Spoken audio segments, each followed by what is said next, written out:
Vous écoutez Alger Chaîne 3, le journal.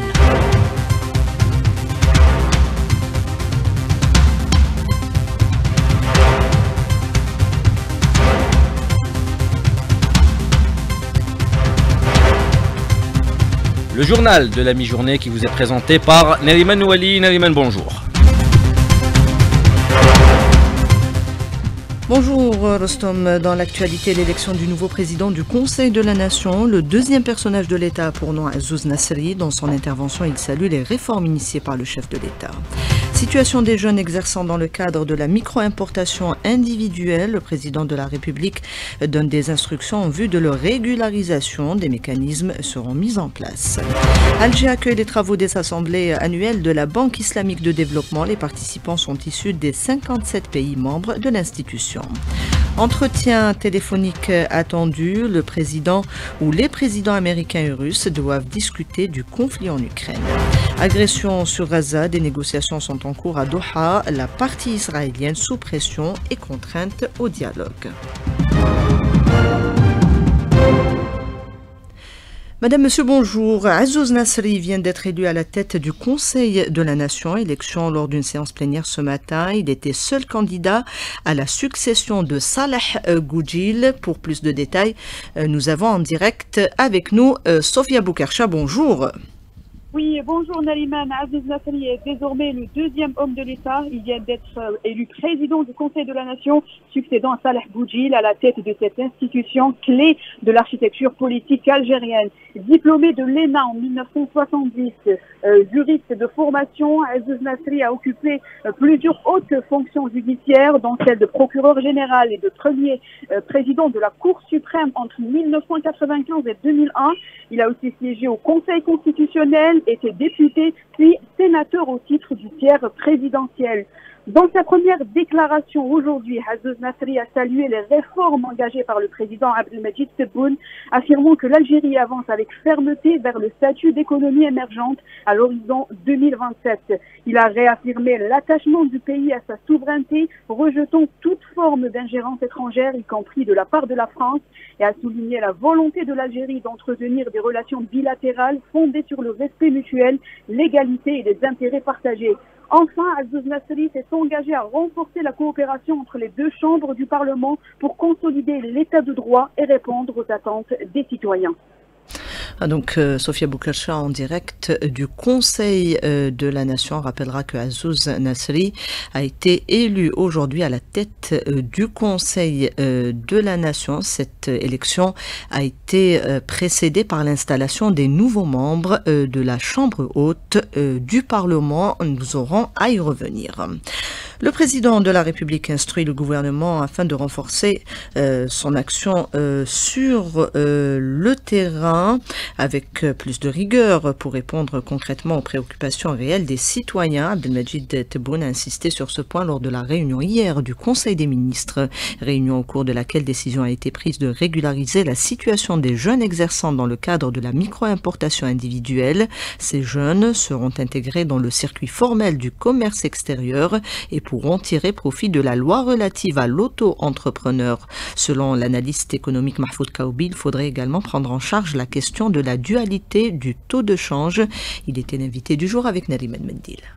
Je proposerai éventuellement d'aller vers un taux de change à deux prix pour que ces jeunes ou moins jeunes entrepreneurs ou pour ceux qui veulent importer des produits qui sont jugés pas indispensables ou secondaires, que ces produits soient achetés à un taux de change de 260 comme c'est le taux d'aujourd'hui au niveau du marché parallèle, mais le taux soit un taux officiel bis offert sur les guichets des banques le plus normalement du monde. Ça permettra d'avoir une visibilité, ça permettra de régler ce problème de tarification et ça permettra d'avoir une réelle inclusion de ces commerçants. Donc, sinon, on va consacrer, encore une fois, la dualité des marchés, on réglera le problème social, mais le problème économique va persister.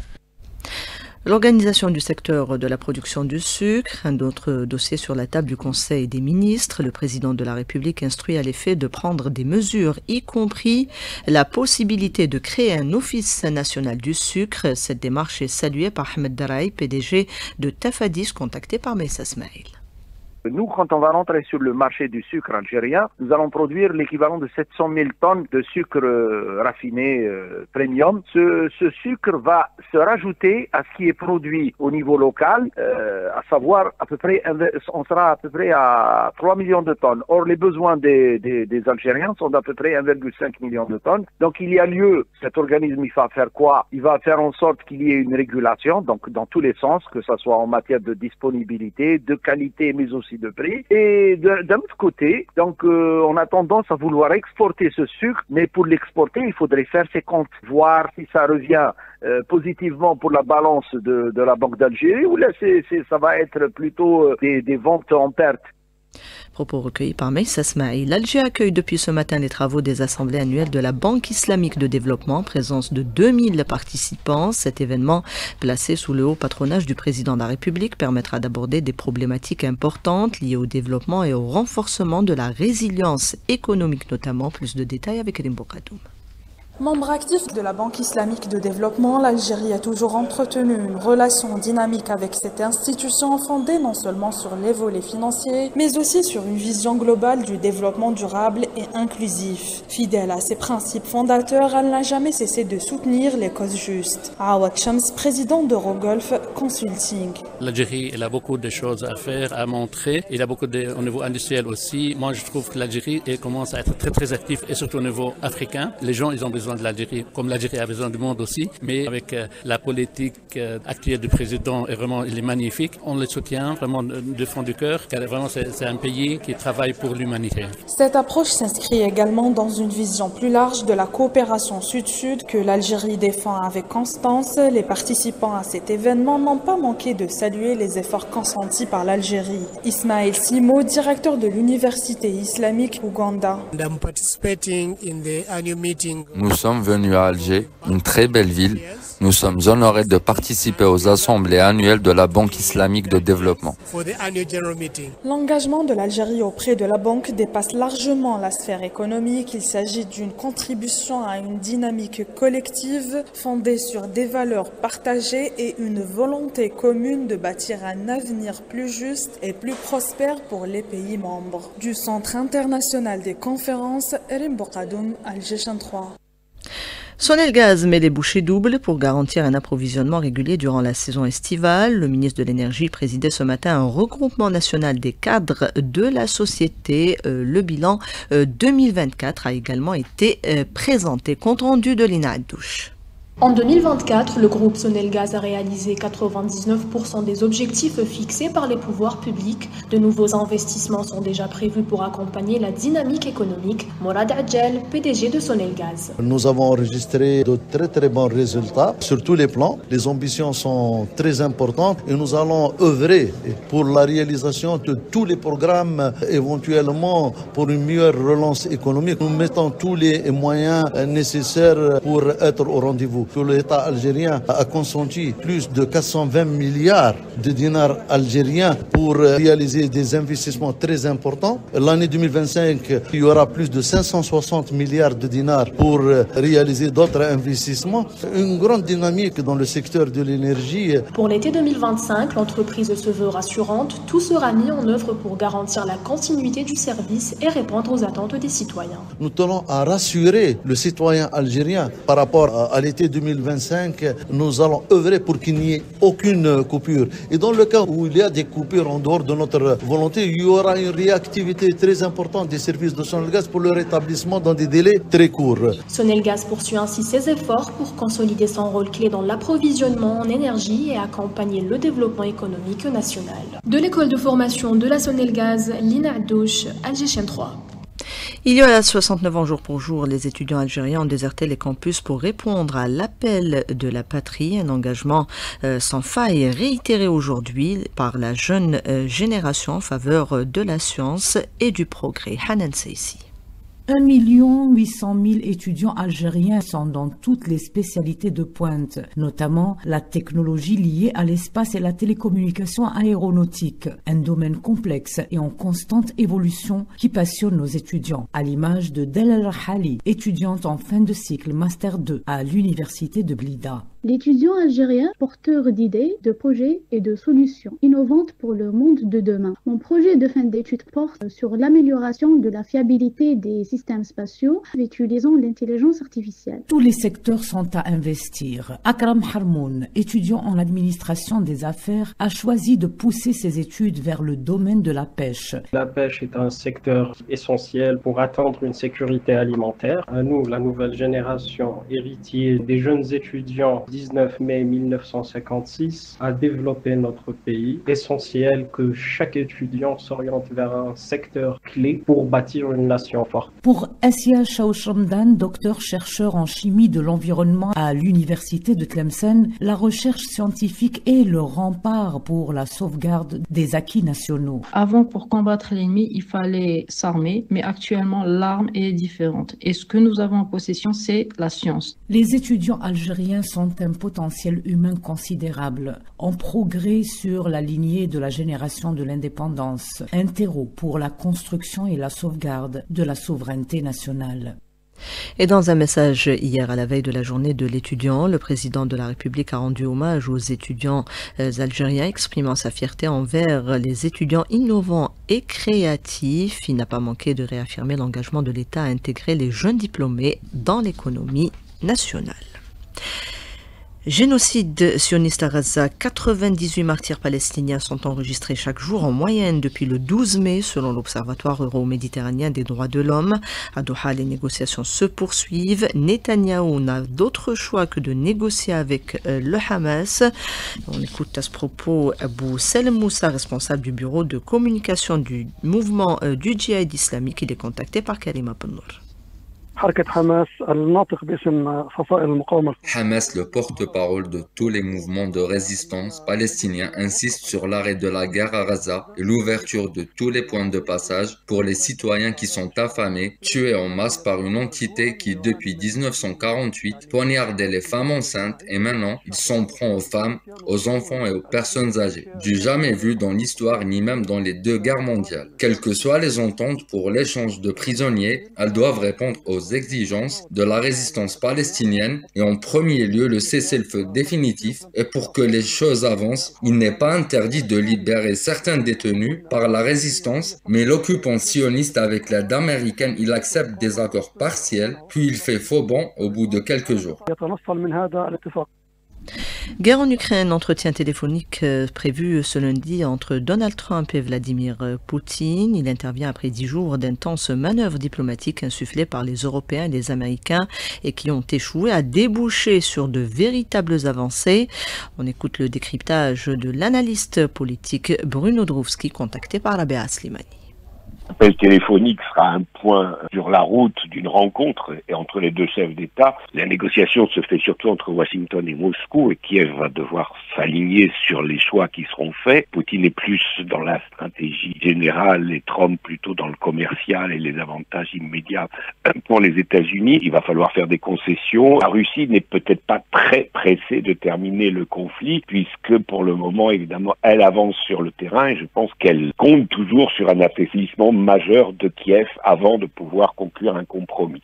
Donc en fait, la question c'est de savoir jusqu'où les États-Unis sont prêts à soutenir, si je peux dire, la résistance armée de l'Ukraine face à l'avancée russe et jusqu'où les États-Unis sont prêts à tolérer l'équipe qui est au pouvoir à Kiev ou voire éventuellement à la changer.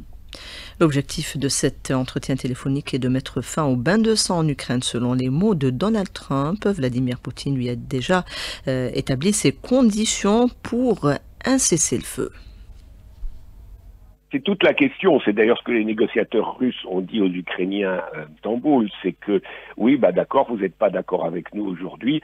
Demain, on aura plus de territoire entre nos mains et on sera plus fort. Il ne faut pas oublier que quand ils parlent des russophones, ils ne parlent pas seulement des russophones qui ont été annexés par la Russie depuis 2022, mais ils parlent aussi des russophones qui restent du côté ukrainien du front, c'est-à-dire en particulier Odessa et Kharkov.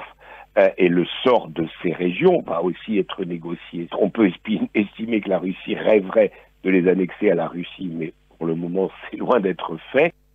Des propos recueillis par Rabea Slimani. La suite que ce communiqué de la compagnie aérienne nationale Air Algérie qui annonce ce lundi des perturbations dans son programme de vol de et vers l'aéroport Paris-Orly en France en raison d'une panne technique au niveau de cet aéroport. La promotion de la filière pommes de terre au cœur du salon qui se déroule actuellement à Mostaganem. Cet événement permet de réunir différents acteurs qui viennent de plusieurs wilayas. Yamina Hamdoud pour les détails.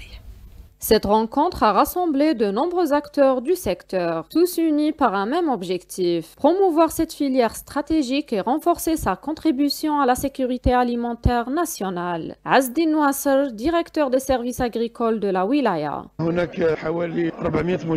Nous avons environ 400 participants, des producteurs de pommes de terre et des vendeurs de produits nécessaires pour cette culture. Tous les acteurs sont représentés, incluant les producteurs de la pomme de terre, de consommation et de semences. Nous sommes actuellement dans un véritable événement festif et nous invitons tous les citoyens à venir y participer. Cette édition se veut un véritable rendez-vous national pour la filière de la pomme de terre et représente une véritable opportunité pour sceller des partenariats stratégiques. Des conventions seront signées, notamment un accord entre la société Sarpa et les producteurs de pommes de terre. Cette société s'engage à acheter leur surplus de production à un prix supérieur à 20 dinars par rapport au prix du marché. C'est un soutien du président de la République à cette filière et le Wali nous a donné des instructions tout en promettant à tous les agriculteurs que des facilités seront mises en place pour le développement de cette filière. Cette manifestation agricole renforce le dialogue entre les acteurs du secteur et positionne Mostaganem comme un pôle de référence dans la production de la pomme de terre. De Mostaganem, Yamina Hamdoud pour Algéchien 3. Les visites et activités au sein des musées d'Algérie se poursuivent. L'entrée est gratuite pour permettre au public de s'y rendre et de découvrir notre patrimoine. Sidali Fares nous emmène aujourd'hui au Musée national des antiquités. Le Musée national des antiquités et des arts islamiques est le plus ancien musée d'Algérie. Son contenu historique et archéologique témoigne que la terre d'Algérie est sans doute l'une des plus riches du bassin de la Méditerranée. Le directeur du musée, Azdin Andri. Ça commence à la période libyco-punique, en passant par la période des royaumes numides, arrivant à une période romaine ici en Algérie. Ensuite, la période vandale. Nous avons pour cette période des pièces uniques dans le monde, Tablette Albertini par exemple, et bien sûr la période byzantine. Le Musée national des antiquités est le plus ancien musée en Algérie. C'est le premier musée en Algérie, même en Afrique. Les premiers embryons ont été dès 1847. Dans différents endroits dans la vieille ville d'Alger. Il a pris donc place au niveau du parc de la Liberté, ex-parc de Galan, en 1898. Le public trouve que c'est important de visiter les musées. Bien sûr, pour découvrir la culture algérienne. Pour moi, c'est la première fois que je visite le musée. Je suis très ravie. Le Musée national des antiquités et des arts islamiques ouvre ses portes tous les jours pour le bonheur des amoureux de l'art et de l'histoire. Football avec le championnat de Ligue 1, la suite de la 26e journée, puisque c'est par paire. Il y aura 2 matchs encore aujourd'hui à Rostom Yahya Sherif. Ça sera la suite et fin de cette 26e journée qui sera marquée par cette lutte acharnée pour la première place.